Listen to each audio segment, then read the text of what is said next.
గోరా ఎక్స్పర్ట్ల ప్రేక్షకులకి స్వాగతం. హక్కులు చట్టాలు అనే విషయంలో మానవ హక్కుల గురించి వాటి ఉల్లంఘన గురించి మనం తెలుసుకుంటాం. అలాగే రాజ్యాంగంలో మానవ హక్కులకు ఇచ్చినటువంటి ప్రాధాన్యత గురించి మనం తెలుసుకుంటాం. అయితే మానవ హక్కుల గురించి రాజ్యాంగంలో ఎంతో ప్రాధాన్యత ఇచ్చినప్పటికీ ఉల్లంఘన సాగుతూనే ఉంది. అది ఏ విధంగా జరుగుతోంది, ఏమిటి, ఏ రకంగా ఉన్న విషయం మనం తెలుసుకుంటూ ఈ రోజున మత స్వేచ్ఛ అనే విషయం మీద మనం తెలుసుకున్నాం. Right to freedom of religion, right to freedom of religion అంటే ఇదే మత స్వేచ్ఛ. ఇది మన ఫండమెంటల్ రైట్స్లో 25వ అధికరణంలో మత విశ్వాసాలను కలిగి ఉండే హక్కు, మత ప్రచారం చేసిన హక్కు మనకి అది ఫండమెంటల్ రైట్స్లో అధికరణం 20 ప్రకారం ఉంది. ప్రతి వ్యక్తికి ఎవరికైనా సరే వాళ్ళ ఏదో ఒక మత విశ్వాసం కలిగి ఉండడానికి ఒక మతం ఎవరి ఇష్టం వాళ్ళు ఏ మతానికైనా కలిగి ఉండొచ్చు. అది ముస్లిం మతం కావచ్చు, హిందూ మతం కావచ్చు, క్రిస్టియన్ మతం కావచ్చు, జురాస్ట్రియన్ కావచ్చు, బౌద్ధం, వీలైతే జైన్ మతం గురించి కావచ్చు, ఏదో మతం గురించి మాత్రం వాళ్ళు విశ్వాసం కలిగి ఉండడానికి ప్రతి వ్యక్తికి అవకాశం. అలాగే ప్రచారం చేసుకునే హక్కు కూడా మన రాజ్యాంగంలో వాళ్ళకి అధికరణం 20 ప్రకారం ఇవ్వబడింది. అలాగే అధికరణం 26 చాప్టర్ 26 ప్రకారంగా మత సంస్థలు నిర్వహించుకోవడంలో ఒక స్వేచ్ఛ ఉంది. రాజ్యాంగం స్వేచ్ఛ ఇచ్చింది. వాళ్ళు మత సంస్థల్ని నిర్వహించుకోవచ్చు. వాళ్ళు అంటే మతం పరంగా ఉండే సంస్థలు ఉంటాయి కదా, రిలీజియస్ అసోసియేషన్స్, ఆవిడ స్వేచ్ఛ ఉంది.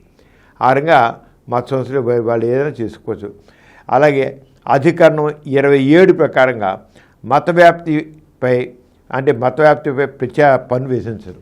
ఇప్పుడు మామూలుగా తెక్కడ కొన్నిట్లో ప్రభుత్వం పన్ను వేస్తుంది ప్రచారాలు వాటి మీద.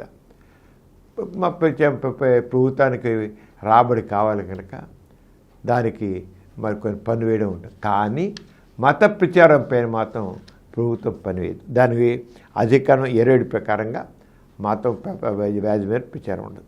మత వ్యాప్తికి మత సంస్థల నిర్వహణకు సంబంధించి ఇవే వ్యక్తి పైన పన్ను విధించరాదు అని అధికరణం 27లో స్పష్టంగా చెప్పాడు. అధికరణం 28లో విద్యాలయాల్లో మత బోధన పనికిరాదు అని ఇచ్చింది. 28 ప్రకారంగా విద్యాలయాల్లో, పాఠశాలల్లో లేదా కళాశాలల్లో, విశ్వవిద్యాలయాల్లో మత బోధన పనికిరాదు. అయితే ఇక్కడ ఎక్సెప్షన్స్ ఉన్నాయండి. అధికరణం 28 ఇక్కడే చాలా రకాలుగా ఎక్సెప్షన్స్ ఎలా ఇచ్చారని తెలుసుకున్నాం. ప్రభుత్వంచే నిర్వహించబడే విద్యాలయాల్లో ఎటువంటి మత బోధన పనికిరాదు. ఫస్ట్ గవర్నమెంట్ కాలేజీలు ఉంటాయి కదా, గవర్నమెంట్ కాలేజీలు, గవర్నమెంట్ సంబంధించిన ఎలిమెంటరీ స్కూల్స్ ఉంటాయి, హై స్కూల్స్ ఉంటాయి, అలాగే కాలేజీలు ఉంటాయి.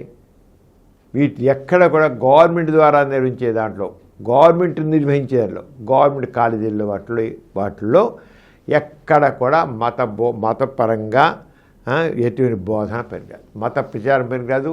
ఏం చేయడం, మత ప్రచారం చేయడం పనికిరాదు. పూర్తిగా సెక్యులర్గా ఉండాలి. ఏ రకంగా ఉంది, దేని ప్రకారం? అధికరణం 28 ప్రకారంగా. దాంట్లో రెండోది ఏంటి, ఇంకోటికి అలా అయినప్పటికీ ఏదైనా ధార్మిక సంస్థ లేక ధర్మకర్తల సంస్థ అంటే ఎండోమెంట్ లేక ట్రస్టీ స్థాపించబడి ప్రభుత్వం చేత నిర్వహించబడే కొన్ని విద్యాలయాల్లో మత బోధన తప్పనిసరి సందర్భాల్లో ఈ క్లాజ్ వర్తించదు. అక్కడ ఎక్సెప్షన్ ఇచ్చాడు. అంటే కొన్ని రిలీజియస్ సొసైటీస్ ఉంటాయి, కొన్ని మత సంబంధించిన ఒక క్రిస్టియన్ మతం వాళ్ళు లేకపోతే హిందూ మతం వాళ్ళు కూడా కాలేజీలు పెడతారు. మనం చూస్తాం రకరకాల ముస్లిమ్స్ కూడా వాళ్ళు కాలేజీలు పెట్టుకుంటారు. ప్రభుత్వం వాళ్ళకి పర్మిషన్ ఇచ్చింది వాళ్ళు మతపరంగా వాళ్ళు పెట్టుకోవడానికి.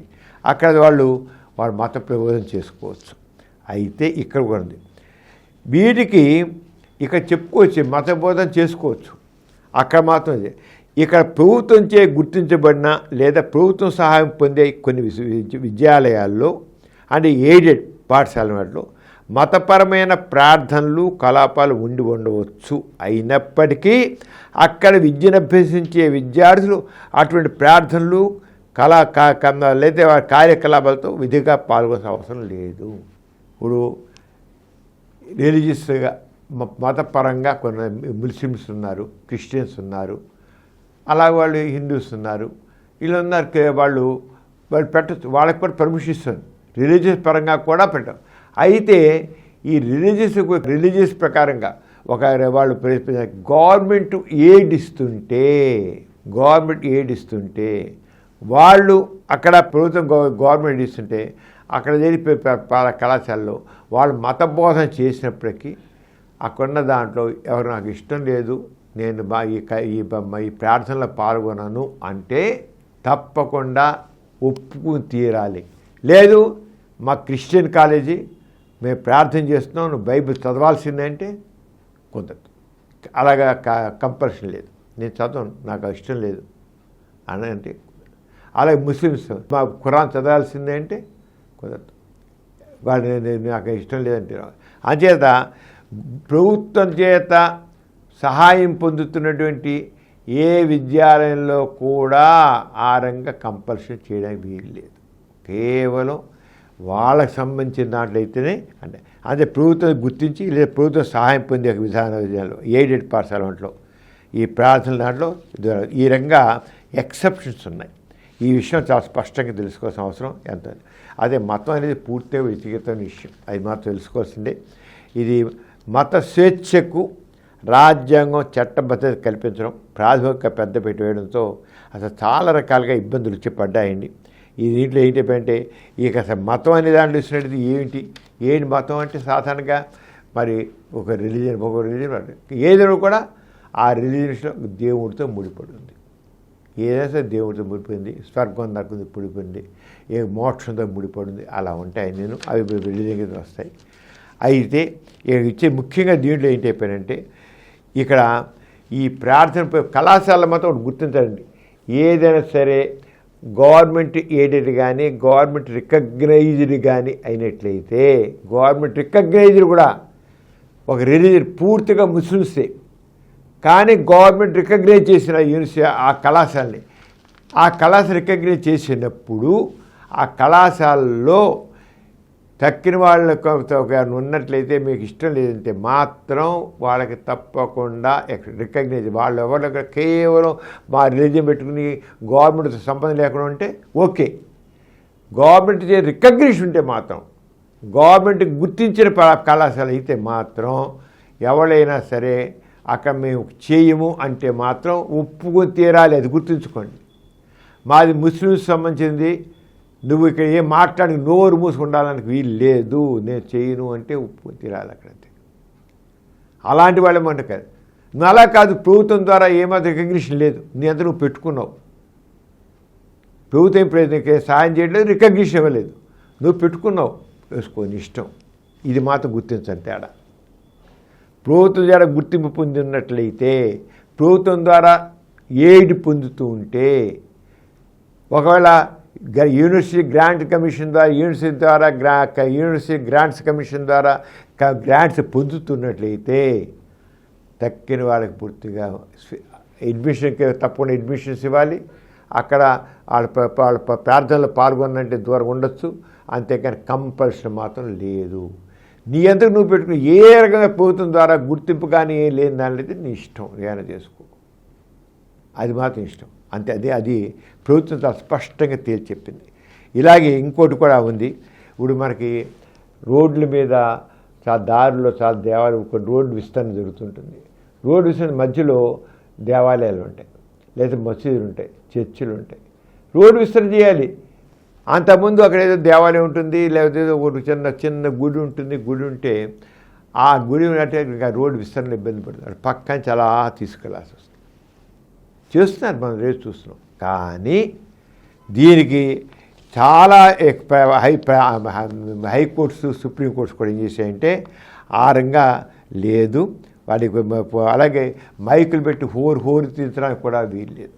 అని సౌండ్ పొల్యూషన్ వచ్చేదానికి ఊరికే జనం చేసి నువ్వు నీ వరకే నేను నాకు మత ప్రచారం చేసిన హక్కు ఉంది కదా అని చెప్పేసేసి మైకులు పెట్టి హోరెక్కించడానికి నీ వరకే ఆ మైకులు, నీ వరకే ఆ కాస్ ఏరియా వరకే నీ మైకులు, అంతేగాని చుట్టూతో ఉన్న వాటిగా చేస్తే మాత్రం అది ప్రజా హక్కుల ఉల్లంఘన కింద వస్తుంది.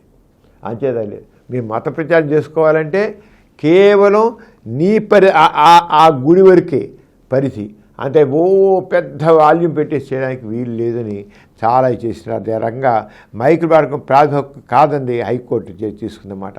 ఆ రంగా చాలా రంగా సుప్రీంకోర్టు కూడా అనేక సందర్భాల్లో ఇది చేసింది. అంటే మైకులు పెట్టి ఓరెత్తించేసి మాకు హక్కు ఉంది, మా మత ప్రచారానికి హక్కు ఉంది ఆయన చేయడానికి వీలు లేదు. అన్ని హైకోర్టులు అన్ని సుప్రీంకోర్టు కూడా అని. అలాగే రహదారులపైన ప్రార్థనా మందిరాలని మున్సిపల్ అధికారులు తొలగించుకొస్తేనే గుజరాత్ హైకోర్టు చాలా కాలం క్రితమే తీర్పిచ్చింది.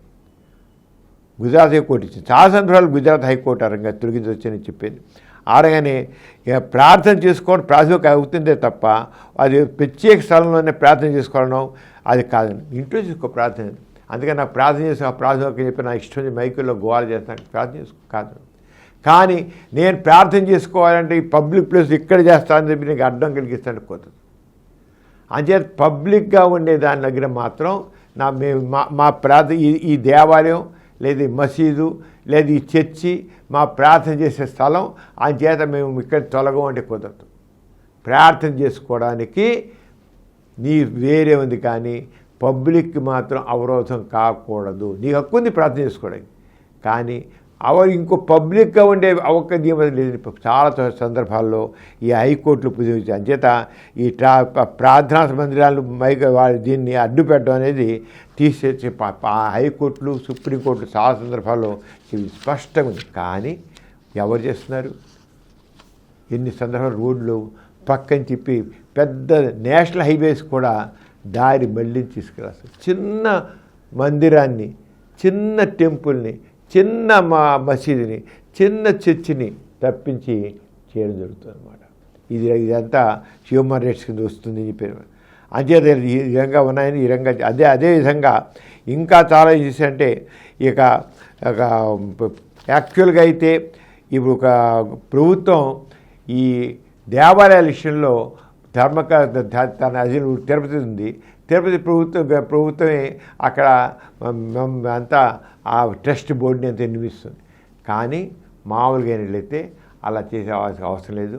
ఎప్పుడైనా అక్కడ ఇబ్బందులు వస్తే అవకతలు చేస్తే అప్పుడు ప్రభుత్వం దాంట్లో ఇంటర్ఫీర్ అవ్వాలి. కానీ అంతేగాని ప్రభుత్వం మొత్తం దాంట్లో వ్యవస్థించి అంటే మతపరంగా జరిగే దాంట్లో ప్రభుత్వం ఇంటర్ఫియర్ చేయాల్సిన అవసరం చేయకూడదు అని కూడా ఉంది. అయినప్పటికీ ప్రభుత్వమే ధర్మకర్తలు నియమించడం, ప్రభుత్వమే ఆ పాలనా యంత్రాంగాన్ని పెట్టడం, ఆ పాలనా వర్గాన్ని చేయడం ఇది జరుగుతోంది. మామూలుగా అయితే ఒక దేవాలయం ఉన్నట్లయితే ఆ దేవాలయం ధర్మకర్తలు వాళ్ళు చూసుకోవాలి దేవాలయ నిర్వహణ. అంతేగాని ప్రభుత్వం ఇంటర్ఫీర్ అవ్వకూడదు దేవాలయం. కానీ ఇప్పుడు చాలా చోట్ల మరి అది హిందూ దేవాలయ విషయంలో వాళ్ళు చేస్తుంది. మరి వెళ్ళి ప్రభుత్వం వెళ్ళి మసీదుల్లో ఉన్న చేస్తుందా? చేయట్లేదు కదా. ఎందుకు హిందూ దేవాలయం ఒక్క దాంట్లోనే ప్రభుత్వం ఇంటర్ఫీర్ అయ్యి తన అధీనంలో తీసుకుని తానే పాలకవర్గాన్ని నియమించి తానే కంట్రోల్ పెట్టుకుని తానే ధర్మకర్తలు పెట్టి తానే పాలకవర్గాన్ని పెట్టి చేసిన అవసరం ఉంది? మసీదుని చేయట్లేదు, చర్చిని చేయట్లేదు. ఇదే ప్రశ్నిస్తున్నారు. ఇవన్నీ కూడా హ్యూమన్ రైట్స్ ప్రకారంగా వస్తున్నాయి. కానీ యాక్చువల్గా అనేది మాత్రం రాజ్యాంగం ఏం చెప్పారంటే ఎప్పుడైనా ఎక్కడైనా ధర్మకర్తల సందర్భంలో పాలకవర్గంలో ఏమైనా ఇబ్బందులు వచ్చిన చోట అప్పుడే ప్రభుత్వం ఇంటర్ఫీర్ అవ్వాలి. కానీ అందుకే ప్రభుత్వం మొత్తం తన చేతులు తీసుకొని చేయకూడదు అని. అలాగే దీనికి సంబంధించిన ఈ రంగా రకరకాలంటి మన దీంట్లోనే చాలా డీటెయిల్గా దీనికి సంబంధించి ఉన్నాయి. అయిన ఒక హ్యూమన్ రైట్స్ విషయంలో మత స్వేచ్ఛ ఉంది. ఆ మత స్వేచ్ఛ విషయంలో మాత్రం చేసుకోవచ్చు. కానీ స్వేచ్ఛ అనేది ప్రజలకి మాత్రం ఇబ్బంది కలిగేట్టు ఉండకూడదు. ఆ మత ప్రచారం అనేది తన వరకే, అంతకనే కాదు. అంచేత ఇంతకీ ఎంతవరకు అయిపోయిన ప్రభుత్వం ఈ స్వేచ్ఛ అనేదాన్ని సుప్రీంకోర్టు ఎంతకంటే ఒకసారి కేరళలో స్కూల్లో ఆ జాతీయ గీతం పాడండి. మా మత ప్రకారంగా మేము జాతీయ గీతం పాడము, కేవలం దేవుని గురించే పాడతాం. జనగణమన పాడడం అంటే సుప్రీంకోర్టుకి వెళ్ళారు. ముందు ఆ స్కూల్ ఒప్పుకోలేదు. స్కూల్లో అధ్యాపకులు ప్రధాన పాడి జనగణమన పాడి తీరాల్సిందే, నేషనల్ సాంగ్ ఇది, అందరూ పాడాల్సింది. అంటే నేను పాడను, మరి మా ప్రార్థన గీతం పాడతాం ఏది పాడినానంటే సుప్రీంకోర్టు ఏం చెప్పినంటే మతపరంగా వాళ్ళకి ఇబ్బంది అనేటైతే జాతీయ గీతం కూడా పాడనవసరం లేదని సుప్రీంకోర్టు తీర్పిచ్చిందండి. అంటే సుప్రీంకోర్టులో ఈ స్వేచ్ఛ అనేదాన్ని కొన్ని సందర్భాల్లో ఎంత విపరీత అర్థాలు తీస్తారో కూడా అర్థమవుతుంది. జాతీయ గీతం ఉన్న భారతదేశంలో పౌరులందరూ భారతీయులైనప్పుడు భారతీయులందరూ ఆ జాతీయ గీతాన్ని ఆలపించాలి. అంతేగాని మతపరమైన దాన్నే నేను తీసుకుంటాను, జాతీయ గీతాన్ని ఆలపించను అంటే స్వేచ్ఛను తీసుకెళ్ళి అక్కడ సుప్రీంకోర్టు జాతీయ గీతం పాడకపోయిన పర్వాలేదు, మతానికి వ్యతిరేకంగా అయినప్పుడు అయితే అంటే మతానికి ఎంత ప్రాధాన్యత ఇచ్చింది, మతానికి ఎంత ప్రాధాన్యత ఇచ్చింది అనిపిస్తుంది అన్నమాట. ఇది మాత్రం తప్పడం హ్యూమన్ రైట్స్లో చెప్పచ్చు. మతం ఒక దేశానికంటే దేశభక్తి కంటే మతం ముఖ్యంగా ఇస్తామంటే అట్లా ప్రమాదకరమైన ధోరణి కూడా. జాతీయ గీతం ఆలాపించాలంటే ఓకే, నేను నా మత గీతమే పాడతాను, నేను జాతీయ గీతం పాడనంటే కూడా సుప్రీంకోర్టులో చివరికి యాక్సెప్ట్ చేసింది. ఇది చాలా విపరీత ధోరణి అన్నమాట. అంచేత మెయిన్గా ఇలాంటి విపరీత ధోరణులు అంటే న్యాయస్థానాలు కూడా ఏ రంగా మతపరంగా అవి అవుతున్నాయి. మతపరంగా ఎలా ఉన్నాయి, కొన్ని సందర్భాల్లో మతానికి సంబంధించిన దాంట్లో వ్యతిరేకంగా ఉన్నాయి, కొన్ని సందర్భాలు మతానికి అనుకూలంగా ఉంటున్నాయి. ఒకటే రకంగా ఉండాలి. మరి కొందరిలో మతానికి నువ్వు చేసుకుని ప్రార్థన చేసుకోవాలంటే నువ్వు ఇంట్లో చేసుకో, పబ్లిక్ ఇబ్బంది మాత్రం కలగడానికి లేదు. ఒక రోడ్డుకి అడ్డంగా టెంపుల్ కట్టుకోవడానికి లేదు, రోడ్డుకి అడ్డంగా చర్చి కట్టడానికి లేదు, రోడ్డుకి అడ్డంగా మసీదు కొట్టడానికి లేదు. తీసేయి, ఒక నేషనల్ హైవే వేస్తాం, ఒక రోడ్డు వేస్తున్నాం, అడ్డంగా మనం తీసేయడానికి అధికారం ఉందని పెడితే ఒక పక్క చెబుతూ మళ్ళీ పక్క జాతీయ గీతం పాడంటే అది మతం ప్రకారంగా ముఖ్యమంటే మతానికి ముఖ్యంగా మతం పాడడం మానే చెప్పడానికి అంటే అక్కడ ఎన్ని రకాలుగా ఉన్నాయి. ఇక్కడే హ్యూమన్ రైట్స్ ప్రశ్నిస్తున్నారు. ఒక స్పష్టమైనటువంటి ఇది ఉండాలి, స్పష్టమైన జాతీయ విధానం ఉండాలి. అంటే ఈ రంగా ఎన్నో విషయాలు ఉన్నాయి. అంటే మనం చూసుకుంటూ వెళుతుంటే హ్యూమన్ రైట్స్ చెప్పుకుంటూ ఎలా ఉన్నాయి. ఇంక ఇలాంటి హ్యూమన్ రైట్స్ విషయంలో వచ్చే కొన్ని విషయాలు మళ్ళీ నెక్స్ట్ ఎపిసోడ్ మాట్లాడుకున్నాం. అంత సెలవు, మరి నమస్కారం.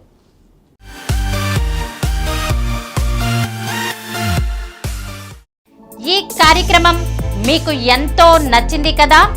ఇటువంటి మరిన్ని వీడియోల కోసం అనతి కాలంలోనే 20 కోట్ల వ్యూస్ సాధించిన డాక్టర్ సమరం మల్టీ ఛానల్ నెట్వర్క్ సమర్పించు గోరా ఎక్స్పర్ట్ లా ఛానల్ కు సబ్స్క్రైబ్ చేయండి, లైక్ చేయండి, మీ ఫ్రెండ్స్ కి షేర్ చేయండి. అలాగే ప్రక్కనున్న గంట సింబల్ ని ప్రెస్ చేయడం మర్చిపోకండి.